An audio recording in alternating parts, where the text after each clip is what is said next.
कहानी का शीर्षक है सांस रोग। आह। पलंग से नीचे पैर रखते सुधा घुटनों पर हाथ रखकर कराह उठी। अब तो लगता है जल्द ही काठी का मोहताज होना पड़ेगा। घुटने तो बिल्कुल ही काम से गए। अच्छी भली चलती फिरती थी, पता नहीं क्या हो गया है। अरे पिछली बार आई थी तब तो तुझे घुटने की कोई परेशानी नहीं थी। 1.5 साल में अचानक क्या हो गया? रोहित की शादी में तो तूने कितनी भाग दौड़ की थी। ममता ने सुधा की हालत देखकर दुख और अफसोस से कहा। हाँ, उम्र भर तो अच्छी रही, पर बस पिछले 1.5 साल में ही पता नहीं क्या हो गया है। रोहित की शादी के बाद से ही घुटनों में दर्द रहने लगा और अब तो पलंग से उठकर बाथरूम तक जाना भी मुश्किल हो गया है। दर्द के मारे जान निकल जाती है। इस डर से तो मैंने पानी पीना भी बहुत कम कर दिया है। सुधा जैसे तैसे बाथरूम तक जाकर आई और फिर से पलंग पर बैठ गई। तब तक ममता लहसुन डाला हुआ गर्म तेल लेकर आई और सुधा के घुटनों की मालिश करने लगी। अरे जीजी, ये क्या कर रही हो? तुम तो बड़ी हो, सेवा तो मुझे तुम्हारी करनी चाहिए। सुधा संकोच से भरकर बोली। तो क्या हुआ, जब मेरे घुटनों में दर्द होगा तो तुम तेल लगा देना। तकलीफ में क्या छोटा और क्या बड़ा। कहकर ममता ने सुधा के घुटनों की मालिश शुरू कर दी। सुधा के बेटे रोहित की शादी में दोनों बहनें मिली थी। तब से 1.5 साल हो गए। अब सुधा ने बड़े आग्रह से ममता को 4-5 दिन के लिए अपने घर रहने बुलाया था। ममता कल रात में ही आई थी। दोनों बहनें देर रात तक बातें करती रही थी।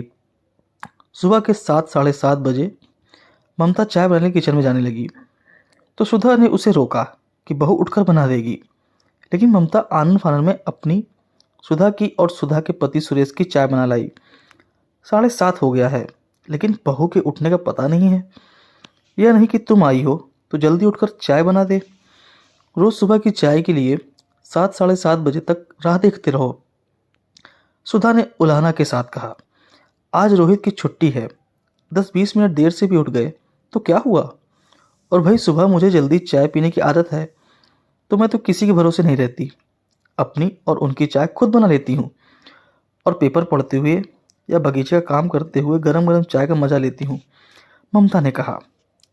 हमें अगर सुबह 5 बजे या और किसी ऐसे समय चाय पीने की आदत हो जो आदत दूसरे के लिए असुविधाजनक ना हो, तो फिर हमें यह काम खुद कर लेना चाहिए, बजाय दूसरे के बनाने का इंतजार करने और उस पर चिढ़ने के। ममता ने गंभीर स्वर में कहा। 15 मिनट बाद ही बहू यानी मोना रसोई घर में आई तो चाय के बर्तन देखकर झेंप सी गई। कोई बात नहीं मोना, चाय पी चुके तो क्या, तुम्हारे हाथ की बनी फिर से पी लेंगे। अब बताओ सब्जी क्या बनानी है? ममता ने कहा और मोना के मना करने पर भी फटाफट सब्जियां निकालकर धोकर काटने लगी। तभी रोहित भी किचन में आ गया। सुरेश भी वहां आ गए। मोना सुधा को कमरे में ही चाय दे आई। बाकी सब ने किचन में बैठकर साथ में चाय पी। ममता नाश्ता और खाना बनाने में समान रूप से मोना की मदद कर रही थी। साथ ही पुरानी बातों का दौर और हंसी मजाक भी चल रहा था। मोना भी खुलकर हंस रही थी। सुधा के कमरे तक सबके हंसने बोलने की आवाज़ें जा रही थी। मोना की आवाज़ सुनकर सुधा को आश्चर्य हो रहा था। मोना सुधा से तो कभी इतनी बातचीत नहीं करती। महीनों से तो उसने उसे हंसते मुस्कुराते भी नहीं देखा था। जब सबके खाने का समय हुआ तब सुधा ने नहाने जाने की बात की। मोना ने सबका खाना परोसकर सुधा के लिए नहाने का पानी रखा, कपड़े बाथरूम में रख दिए। नहाने के बाद सुधा पूजा करने बैठी। मोना सबको खाना भी परोसती जा रही थी और सुधा के लिए पूजा की तैयारी भी करती जा रही थी। कभी पानी देना, फूल लाकर देना, चंदन घिस देना, भगवान का चरणामृत तुलसी चौरे में डालकर आना। पूजा के बाद भगवान जी का तौलिया धोकर सूखने डालना। फिर सुधा को खाना खिलाकर तब मोना ने खाना खाया। खाने के बर्तन आदि समेटते हुए मोना को 2:30-3 बज गए। शाम को ममता ने मोना और रोहित को बाहर घूमने भेज दिया। दोनों का चेहरा खिल गया। महीनों के बाद वे घूमने जा पाए थे। हमेशा तो खाना बनाने, सुरेश और सुधा को परोसने तक में ही इतनी देर हो जाती कि मोना मायूस होकर जाने से ही मना कर देती। अब भला रात में 9 बजे घूमने का समय ही कहाँ रह जाता। आज ममता ने कहा रात में वह कुछ भी बना लेगी और सुधा तथा सुरेश को खिला देगी। ममता ने देखा सुधा को मोना का जाना अच्छा नहीं लगा। घर में मेहमान आए हैं और बहू यूं घूमने निकल गई। सुधा के स्वर में नाराजगी थी। मैंने उन्हें भेजा है, वह तो जाने को तैयार भी नहीं थी और मैं कोई मेहमान थोड़ी हूँ। ममता ने कहा। दूसरे दिन ममता ने सुधा को जल्दी नहाने और पूजा करने को कहा ताकि वह भी सबके साथ बैठकर खाना खा सके। बड़ी अनिच्छा से सुधा नहाने गई। उस दिन मोना काम से 1:30 बजे ही फ्री हो गई तो ममता ने उन दोनों को पिक्चर देखने भेज दिया। दोपहर में आराम करने सुधा और ममता पलंग पर लेट गई। सुधा फिर घुटनों पर हाथ फेरते हुए कराहने लगी, पता नहीं क्या जानलेवा बीमारी हो गई है। मैं तो अपनी ज़िंदगी से तंग आ गई हूँ। न चल पाती हूँ, ना ही कहीं आ जा पाती हूँ। बस इस कमरे में कैद होकर रह गई हूँ। सुधा फिर अपने घुटनों का रोना लेकर बैठ गई। तुझे सांस नामक बीमारी हो गई है सुधा, और कुछ नहीं। अचानक ममता बोल उठी। क्या? सुधा चौंक गई। हाँ, और यह बड़ी भयानक बीमारी है। एक बार यह रोग लग जाए तो उम्र भर पीछा नहीं छोड़ती। ममता के स्वर में हल्का सा व्यंग था। क्या कह रही हो दीदी? तुम भी ना? सुधा चिढ़कर बोली। मैं ठीक कह रही हूँ, तुझे कुछ नहीं हुआ है। मध्यम वर्गीय भारतीय घरों की सासों के साथ यही होता है। उम्र भर वे घर का सारा काम करती हैं, लेकिन जैसे ही बहू घर में आती है सारा काम उसे सौंपकर पलंग पर बैठ जाती हैं और बीमारियों का न्योता दे देती हैं। अरे, मेनोपॉज के समय हार्मोनल चेंजेस होते हैं। इस समय तो शरीर को व्यायाम की ज़्यादा जरूरत होती है ताकि वह स्वस्थ रहे, लेकिन तुमने तो पलंग पकड़कर बीमारियों को न्योता दे दिया।